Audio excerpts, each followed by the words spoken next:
Parfois, tu ressens qu'on pense à toi. Mais personne ne vient. Il y a ce silence étrange, ce vide qui pourtant semble habiter. Comme si quelqu'un, quelque part, avait encore ton énergie dans son cœur, mais sans faire un pas vers toi. Et au fond de toi, tu te demandes pourquoi?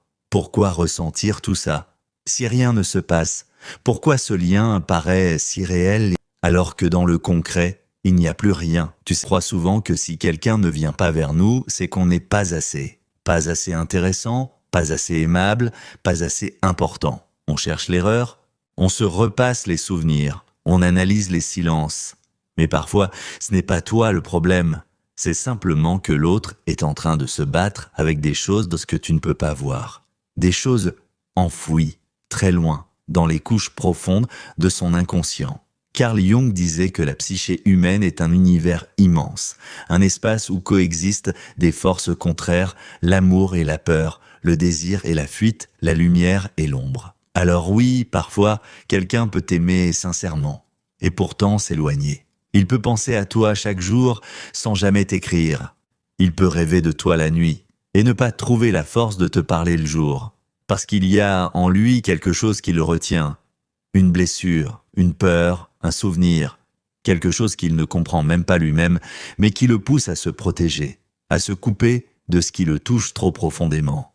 Tu l'as peut-être déjà ressenti toi aussi. Ce moment où tu aimes quelqu'un, tu sens que cet amour t'expose trop, où ton cœur veut avancer, mais ton corps, lui, se ferme. Où chaque pas vers l'autre te fait peur, comme si tu risquais d'y perdre ton équilibre intérieur. L'amour réveille ce qu'il y a de plus beau en nous, mais aussi ce qu'il y a de plus fragile. Et parfois, cette fragilité est tellement vive qu'on préfère se cacher derrière le silence. C'est douloureux, mais ce n'est pas un rejet. C'est une fuite face à soi-même. Jung expliquait que nos comportements sont souvent guidés par des forces inconscientes. Ce que nous appelons destin, ce n'est souvent que l'inconscient qui dirige notre vie. Et tant qu'on ne le voit pas, on répète les mêmes scénarios. Alors oui, parfois, une personne s'éloigne, non pas parce qu'elle ne t'aime pas, mais parce que son inconscient rejoue une histoire qu'elle n'a pas encore comprise. Peut-être a-t-elle grandi dans un environnement où l'amour faisait mal, où la tendresse était suivie d'un abandon, où aimer signifiait souffrir. Et son système émotionnel, pour se protéger, a enregistré un message. Si tu t'attaches, tu seras blessé. Alors peu importe la beauté du lien, peu importe la sincérité de ses sentiments, son inconscient choisit la fuite. Il crée de la distance comme un réflexe de survie. Et de ton côté, toi, tu ressens ce décalage, ce fil invisible entre vous, toujours là, mais qui semble s'éloigner sans explication. Tu vois, Jung parlait aussi de l'ombre, cette partie de nous que nous refusons de regarder. Nos peurs, nos insécurités, nos désirs cachés, tout ce qu'on préfère projeter sur les autres plutôt que d'admettre que ça vit en nous. Et souvent, dans une relation forte, l'autre devient ce miroir. Il réveille en nous l'ombre qu'on croyait avoir maîtrisée. C'est pour ça que certaines connexions sont si intenses et si difficiles à porter. Peut-être que l'autre voit en toi une lumière qu'il n'arrive pas à assumer, une vérité qu'il ne veut pas voir. Tu incarnes quelque chose qu'il n'ose pas être, et c'est trop puissant, trop vrai, trop confrontant. Alors il se retire, parce que ton énergie met en lumière tout ce qu'il cache. Et quand l'âme n'est pas prête à se voir en face, elle choisit le silence.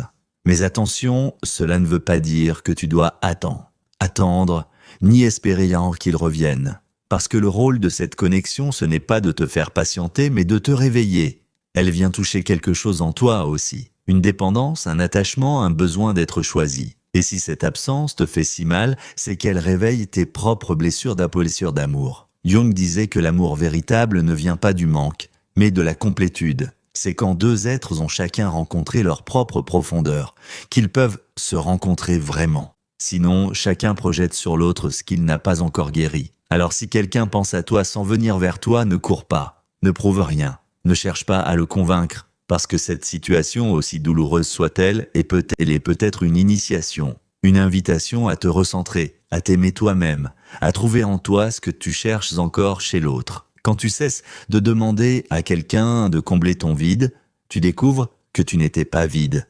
Tu étais juste en attente de ta propre présence. Tu n'as pas besoin qu'on te choisisse pour exister.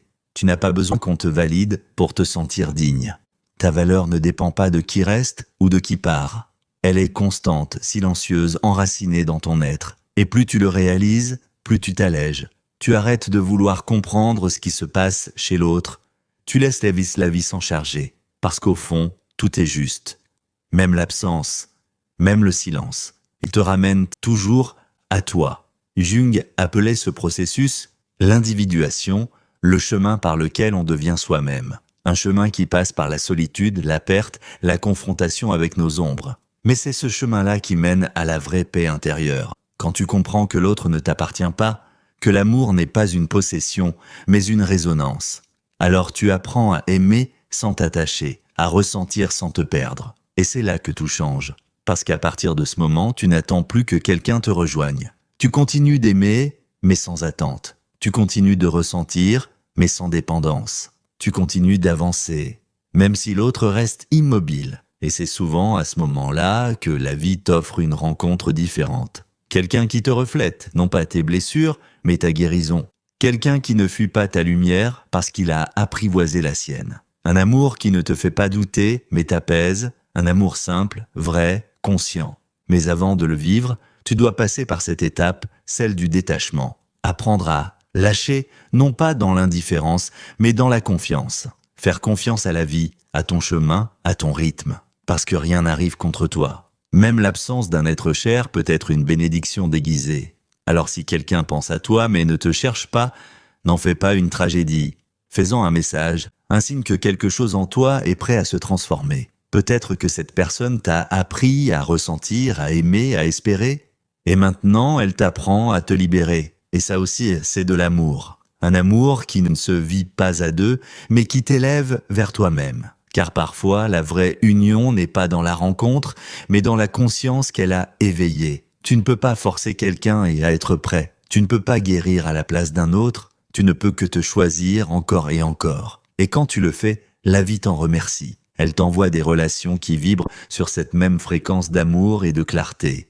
Des connexions où tu n'as plus besoin de deviner, d'attendre ou de souffrir. Parce que la paix devient ton nouveau langage. Alors non, tu n'es pas là pour convaincre quelqu'un de rester. Tu n'es pas là pour attendre qu'on surmonte ses peurs. Tu es là pour grandir, pour t'éveiller, pour te souvenir de qui tu es vraiment. Et peut-être qu'en t'écoutant aujourd'hui, une part de toi comprend enfin cela. Qu'il n'y a plus rien à courir après. Que tout ce que tu cherches t'attend, mais à l'intérieur. L'amour véritable ne te fait pas douter. Il te rend tranquille. Et cette tranquillité commence en toi maintenant. Alors si ces mots résonnent dans ton cœur, c'est que ton âme est prête à ce passage. Prête à se libérer de ce qui n'est plus aligné. Prête à s'aimer sans condition. Ne te demande plus pourquoi il ou elle ne vient pas. Demande-toi plutôt, qu'est-ce que la vie essaie de me montrer à travers cette absence? Et tu verras, la réponse, elle est déjà en toi. Parce qu'il n'y a pas de hasard. Chaque lien, chaque silence, chaque émotion est une porte vers ta conscience. Et quand tu oses les traverser, tu découvres ta propre lumière. Alors aujourd'hui, choisis-toi. Choisis de ne plus attendre. Choisis de t'aimer sans condition. Choisis la paix, la clarté, la liberté. Et tout ce qui est vrai viendra à toi naturellement. Abonne-toi si tu ressens que ce message te parle, parce qu'ici, on avance ensemble, pas à pas, vers une version plus consciente de nous-mêmes.